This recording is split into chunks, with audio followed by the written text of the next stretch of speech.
చాలా ఆనందంగా ఉంది. చాలా రోజుల తర్వాత రిలీజ్ దగ్గరలో ఒక ప్రీ రిలీజ్ ఈవెంట్, నా ప్రీ రిలీజ్ ఈవెంట్లో నిలబడి మాట్లాడుతున్నాను. ఈ సినిమా నా బాబాయ్ నారా రోహిత్తో చేయడం, నా తమ్ముడు బెల్లం, వి ఆల్ ఆఫ్ సారీ బెల్లం సాయ్ తమ్ముడు, మేము చిన్నప్పటి నుంచి మాకు తెలుసు, ఓన్ బ్రదర్ లాగా ఇద్దరు. కానీ కాకపోతే ఈ సినిమాతో మా బంధం ఇంకా పెరిగింది. అది కలకాలం ఎప్పుడు ఇలాగే ఉండాలని ఆ దేవుణ్ణి కోరుకుంటున్నాను. అలాగే Aditi, Anandi, your fantastic, super energy. And మీ నాన్నగారు అంటే పెద్ద ఫ్యాను. జెంటిల్ మ్యాన్ కానీ, ప్రేమికుడు కానీ అవన్నీ చూసేలా తయారయ్యాం మేము. So thank you so much for being a part of our film. It was a great time and looking forward to work more. అలాగే ఆనంది గారు, ఆవిడతో సెట్లో వర్క్ చేయడం, she is a great performer. And ఆవిడతో చేయడం I'm really happy and it was a great experience అండి. And you did a fantastic job in the film. Looking forward. నేను బేసిక్గా ఈరోజు ఇక్కడ నిలబడి ఈ స్టేజ్లో ఈరోజు ఇంతవరకు వచ్చానంటే, నాకు అందరిని చూస్తూ ఉంటే ఎన్నో చూసి, ఎన్నో సినిమాలు చేసి, ఆ తర్వాత ఒక చిన్న గ్యాప్ తీసుకొని, ఆ గ్యాప్లో ఎన్నో ప్రాబ్లమ్స్ కానీ, లైఫ్ని అప్స్ అండ్ డౌన్స్ చూసుకొని ఈరోజు ఇక్కడ నిలబడానంటే దానికి ముఖ్యమైన కారణం నా కూడా ఉండి, అంటే మంచిత కష్ట అంటే హ్యాపీ టైమ్స్లో ఉన్నప్పుడు, ఫుల్ సక్సెస్లో ఉన్నప్పుడు అందరూ పక్కన ఉండడం వేరు. కానీ కష్టాలు ఉన్నప్పుడు, ఆర్థిక కష్టంలో ఉన్నప్పుడు, లైఫ్లో కష్టాలు ఎదుర్కొన్నప్పుడు ఒక కూడా నిలబడిన నా టీం అండి. First credit goes to my staff, my team, నా ఆఫీస్ మెంబర్స్ కానీ, నా సెక్యూరిటీస్ కానీ, నా డ్రైవింగ్ సిబ్బంది కానీ, నా ఇంట్లో పనిచేసే ప్రతి ఒక్కరు, నా సెక్రటరీ, మా company operations manager Phani Kumar గారు కానీ, అండ్ పేరు పేరున నా సంతోష్, నీకెంతో రుణపడి ఉన్నానురా. అలాగే ప్రతి ఒక్కరికి పేరు పేరున చరిత, థ్యాంక్స్ అమ్మా. అన్నిట్లో నిలబడి ఒక ఆడదానివైనా ఒక మగవాళ్ళు సిగ్గుపడేలాగా నువ్వు నీతి నిజాయితీ ఏంటో నిలబడి చూపించావు. మీ అందరికీ నేను ఉంటాను life long. Thank you so much. And ఈ మధ్యకాలంలో నా పిల్లలకి ఏదైతే ఇవ్వకూడదు అనుకుంటున్నానో, మా జనరేషన్తోనే చనిపోవాలనుకుంటున్నానో అవి మనం అంతం చేయాలి. ఆ టాపిక్ క్లుప్తంగా చెప్పేస్తాను. ఈ మధ్య నెట్లో చూస్తున్నాను, బాధాకరం విషయం ఏంటంటే అందరూ నలుగురు కులపోలు కలిసి ఒక సినిమా చేస్తున్నారు, అది చేస్తున్నారని ట్రెండ్ సాగిస్తున్నారు. సినిమా ఒక కులంది కాదండి. సినిమా ఒక కులంది కాదు. అది ఎప్పుడు గుర్తుపెట్టుకోండి. సినిమా అనే కళామ తల్లికి తన క్యాస్ట్ చూడదు, కులం చూడదు, గోత్రం చూడదు. మా కులం సినిమా, మా గుడి సినిమా థియేటర్ అండి.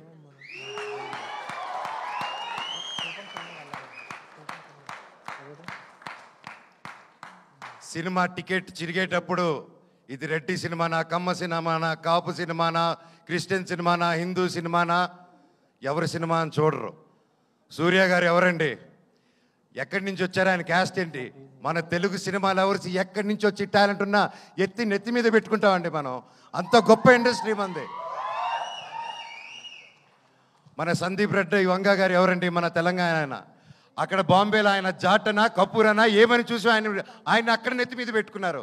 టాలెంట్ మన ఇండియన్ సినిమాలో టాలెంట్ లేకపోతే పక్కన పెడతారు. కష్టం, హార్డ్ వర్క్ ఉంటే, టాలెంట్ ఉంటే ప్రొడ్యూసర్లు నెత్తి మీద పెట్టుకుని పైకి తీసుకెళ్తారు. ఏమండి, ఆ నెట్లో అది రాసి ఈ పోస్టులు చేసిన వాళ్ళకి ఒకటి అడుగుతాను, మీ ఫ్రెండ్స్కి కానీ ఎవరికైనా ఫోన్ చేసి ఒక 10,000 20,000 అడగండి. ఈ రోజుల్లో అది ఎంత కష్టమో, ఎంత ఆలోచించిస్తారో అని. కానీ ఇవి కులం చూడకుండా, మతం చూడకుండా, బ్యాక్గ్రౌండ్ చూడకుండా, వీడు ఎవడని తెలియకపోయినా ఒక టాలెంట్ చూసి, కష్టం చూసి, డబ్బు వస్తుందా రాదా అన్న సంగతి తర్వాత ముందు నమ్మి ఒక ఆర్టిస్ట్ మీద డబ్బేసి పెట్టడమే మన హీరోస్, మన ప్రొడ్యూసర్స్. అలాగే వాళ్ళు దేది చూడరండి. ఈ సినిమాలో భైరవం కూడా అంతే. మేము ఏంటి, మా బ్యాక్గ్రౌండ్లు ఏంటి అని రాధామోహన్ గారు ఎప్పుడు చూసి పెట్టలేదు. మాకు గొప్ప సక్సెస్లు లేవు, గొప్ప ఈ గ్యాప్లో ఏమీ చేయలేదు మేము సినిమా పరంగా. అయినా మా ముగ్గురిని నమ్మి ఈ సినిమా చేశారంటే, సార్ మీ గుండె గొప్పది, మీలాంటి ప్రొడ్యూసర్లు ఎల్లా కాలం బ్రతికుండాలి సార్. మీరు శ్రీధర్ గారు మీలాంటి వాళ్ళు ఉండాలి sir. Thank you so much. మీరు ఆయన సినిమా 2 సంవత్సరాలు 1.5 year 2 years బ్యాక్ స్టార్ట్ చేసుకొని అది చేసుకుంటూ వచ్చే క్రమంలో వేరే పోర్షన్ షూట్ చేసే టైంలో లక్కీగా నాకు డేట్స్ దొరికి ఆ టైంలో విజయ్ గారు వచ్చి కథ చెప్పడం నాకు చాలా ఆనందం. Thank you sir. లాస్ట్ ఒకటే చెప్తానండి, సినిమా అనేది మా అమ్మ అండి. తల్లికి ఒక కొడుకు కూతురు వాళ్ళందరూ వేరువేరుగా చూడరు, అందరూ సమానమే. కొడుకు పొట్ట లావా పొడుగా కుంట గుడ్డ ఏదైనా ప్రాబ్లమా ఏది చూడరు. తల్లికి బిడ్డే ప్రాణం పెట్టి చూసుకుంటుంది. సినిమా కూడా అంతే. మా తల్లి మేమందరూ సమానం. దయచేసి కులాలు గోత్రాలు ఇవన్నీ మా ఇండస్ట్రీలోకి తేకండి. అది రాదు, మేము రానివ్వం కూడా, రేపు మా పిల్లలకి ఇవ్వము.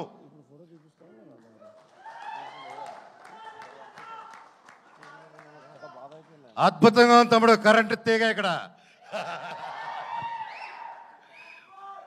అలాగే ఈ మధ్యకాలంలో బాయ్కాట్ ట్రెండ్ ఒకటి నడుస్తుంది.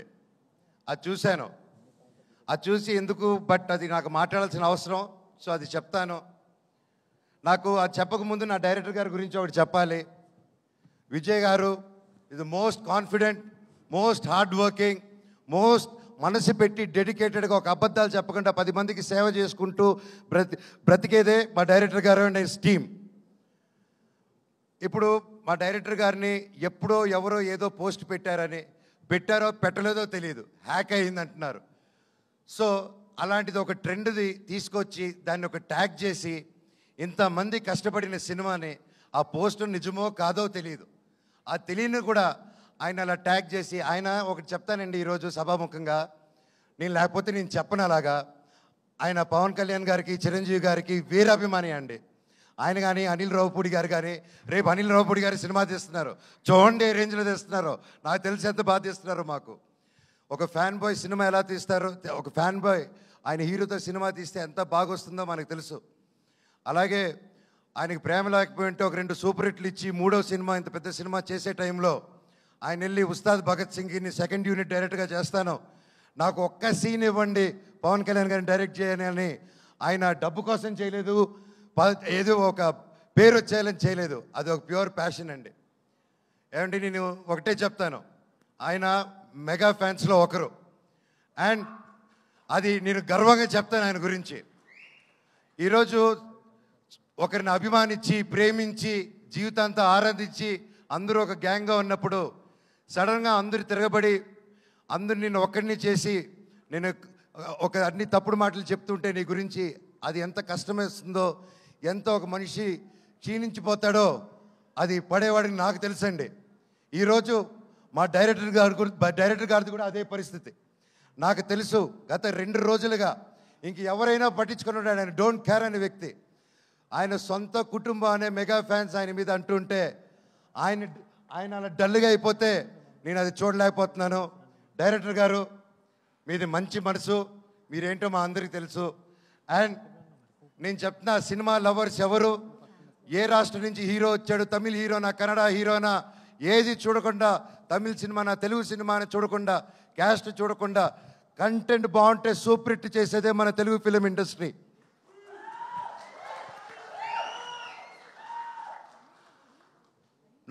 మన మెగా అభిమానులు కూడా, మెగాస్టార్ల అభిమానులు కూడా, మీరు కూడా వీర సినిమా లవర్సు.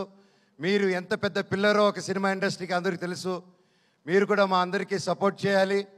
ఒకవేళ ఆ పోస్టు పెట్టారో లేదో, అప్పుడు హ్యాక్ అయిందో, ఇదంతా మీకు డిస్టర్బెన్స్ కలిగినందుకు మా టీం అందరూ తరపున నేను వాళ్ళకి ఒక బ్రదర్గా, అన్నగా, తమ్ముడుగా, మీలో ఒకడుగా మీ అందరికీ క్షమాపణ కోరుతున్నాను.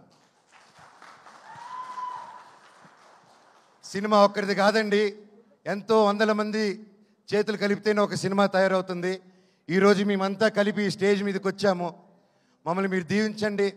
నాది 9 సంవత్సరాల గ్యాపు, తమ్ముడిది బాబాయిది దాదాపు 4 to 5 years గ్యాప్ వచ్చింది. ఎంతో ఆశతో, ఎంతో ప్రేమతో నేను, మా కుటుంబాలు, ప్రతి ఒక్కరూ ఈ సినిమా గొప్ప విజయం అవ్వాలని 1000 కళ్ళతో ఎదురు చూస్తున్నాం. మీ మీద, దేవుడి మీద ఎంతో నమ్మకం పెట్టుకుని ఉన్నాం. సినిమా చాలా బాగొచ్చింది, మీరందరూ దీవిస్తారని కోరుకుంటున్నాను. అలాగే నన్ను ఇన్ని సంవత్సరాలైనా ఎంత ప్రేమించిన నా ఫ్యాన్స్కి మీ అందరికీ మళ్ళీ మళ్ళీ మీ పాదాలకి వందనం. మీరే నా కుటుంబం, మీరే నా దేవుళ్ళు, మీకోసమే ఇంక మీ జీవితంలో ఏ పని చేసినా మిమ్మల్ని ఆలోచించుకుంటూ మీకోసమే నేను కానీ మా వైఫ్ మోనిక కానీ ఎప్పుడు జనాల కోసం జనాల శ్రేయస్సు కోసం మేము పనిచేస్తూనే ఉంటాం. మా పిల్లలకి మా అందరికీ మీరు ఎప్పుడు వెంట తోడు ఉంటారని నమ్ముతున్నాను. భైరవన్ సినిమా గొప్ప విజయం చేయండి. అలాగే మా సినిమాలో పనిచేసిన చౌదరి గారికి, సార్ మిమ్మల్ని చూసి నేను ఎంతో నేర్చుకున్నా. ఈ వయసులో కూడా మీరు పొద్దున వస్తే సాయంత్రం వరకు కూర్చోకుండా పనిచేస్తారు. హ్యాట్స్ ఆఫ్ సార్, మీ దగ్గర పనితనం నేర్చుకోవాలి ఇంకా నేను కూడా. సుమా గారు థ్యాంక్ యూ సో మచ్. ఇలా వచ్చి ఎప్పుడు మాకు బ్లెస్ చేసి ఒక మంచి ఎనర్జీ ఇస్తూ ఉంటారు. అలాగే శ్రేయస్ మీడియా థ్యాంక్ యూ. ఆ ఏవి కానీ అన్ని బ్యూటిఫుల్గా కట్ చేసి నన్ను ఏడిపించారు పోయిన దాంట్లో. అలాగే వంశీ శేఖర్ గారు thank you so much. And మా టీం ఎడిటర్ గారు, కెమెరామ్యాన్ గారు, పేరు పేరున thank you so much. Music director గారు, అలాగే మన కాస్ట్యూమ్ డిజైనర్స్ గారు, ma'am thank you so much. సినిమాని చాలా అద్భుతంగా చేశారు. అలాగే పూర్ణిమ రామస్వామి అక్క, ఏదైతే నా కాస్ట్యూమ్ డిజైన్ నా స్టైలింగ్ చేసింది పూర్ణిమ రామస్వామి అక్క. డైరెక్టర్ సార్ని అర్థం చేసుకోండి, మీ గజపతి వర్మ ఎలా కావాలని నన్ను అడిగి చేసింది. థ్యాంక్ యూ అక్క సో మచ్. అండ్ ఎవరైనా మర్చిపోయింటే నాకు క్షమించండి, ఇప్పటికే ఎక్కువ మాట్లాడుతున్నాను, టైం అయిపోయింది. నా కోసం నిలబడిన ప్రతి నా ఫ్రెండ్స్, ముఖ్యంగా నా ఏవియేటర్సు, ఇన్ని సంవత్సరాలు థ్యాంక్స్ రా బాబాయ్లు, నన్ను భరించారు, నా కష్ట నష్టంలో ఉన్నారు. నేను మీకేం చేయలేదు, నా స్టాఫ్కి కూడా నేనే పెద్దగా చేయలేదు. నేను నా కోసం అంత కష్టపడి పనిచేశారు. నేను అరుస్తున్నా, తిడుతున్నా, ఉన్న ప్రెషర్స్లో మీకు ఏం చేసి జన్మకు రుణం తీర్చుకుంటానో నాకు తెలియదు, కానీ డెఫినెట్గా తీర్చేసుకుంటాను. Love you so much. ప్రతి ఒక్కరికి నా ఫ్రెండ్స్ ఫ్రమ్ ఇండస్ట్రీ, డైరెక్టర్స్కి, ప్రొడ్యూసర్స్కి, నా కోసం నిలబడిన ప్రతి ఒక్కరికి థ్యాంక్ యూ. భైరవం 30వ తారీఖు రిలీజ్ అవుతుంది. దుమ్ము లేపేద్దాం మచ్చ. Love you all. Thank you. Thank you so much, Manoj. And maybe now request our Bellamkonda Sai Srinivas to please speak. Hello, everybody.